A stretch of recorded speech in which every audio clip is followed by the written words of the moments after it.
level command and control structures. The Fata hypersonic component was directed at the underground facilities, the buried cable infrastructure, Taking and carry storage over areas that them, standard ballistic missiles with their steep terminal trajectories are less effective at reaching. The combination was deliberate and precisely matched Palmateer's known infrastructure. Don't put any salt because it's already salt enough from them. With significant kinetic energy damage. Underground hardened facilities are best reached by weapons that approach at lower angles and higher velocities, giving penetrating warheads the trajectory and energy profile needed to defeat hardened construction. The Fata's hypersonic glide trajectory, which approaches targets at shallow angles and speeds exceeding Mach 5, provides exactly those characteristics. Iran sent the right weapons against the right target categories simultaneously.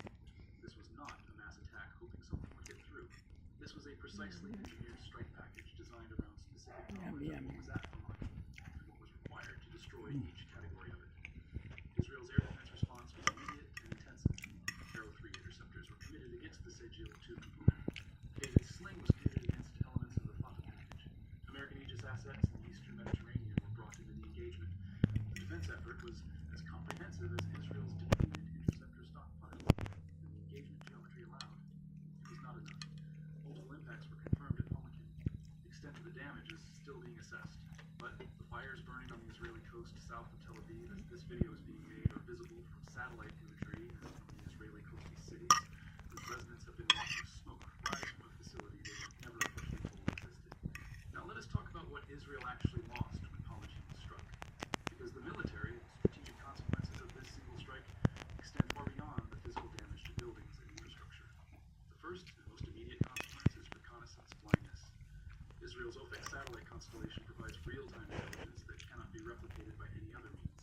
Ground-based intelligence, human sources, signals collection, all of these have value, but none of them provide the continuous, comprehensive, real-time overhead imagery that satellite reconnaissance delivers.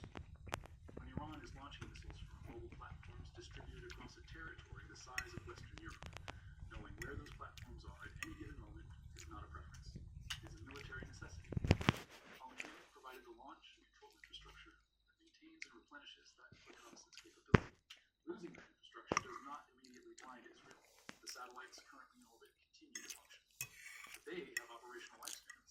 They require maintenance operations that are controlled from ground infrastructure. When they eventually reach end of life or are degraded by natural failure, the facility that would have launched their replacements is now a burning ruin on the Mediterranean coast. The second consequence is the Aerosystems development and testing infrastructure. Palmyra was not just where Arrow missiles were launched operationally, it was where they were tested, refined, improved. The engineering teams, the test range instrumentation, the data collection systems that measure Arrow performance against incoming threat simulations, all of it was concentrated at Palmyra. The Arrow system has been the backbone of Israeli ballistic missile defense for 2 decades. Continued improvement of that system against the evolving Iranian threat, against faster missiles, against more maneuverable warheads, against the hypersonic vehicles that Iran is deploying in increasing numbers, requires continuous testing and development. That testing and development infrastructure just took direct hits from the weapons it was designed to defend against. The cost of rebuilding what was destroyed at Palmyra is not just financial. The financial cost will be enormous. It is temporal.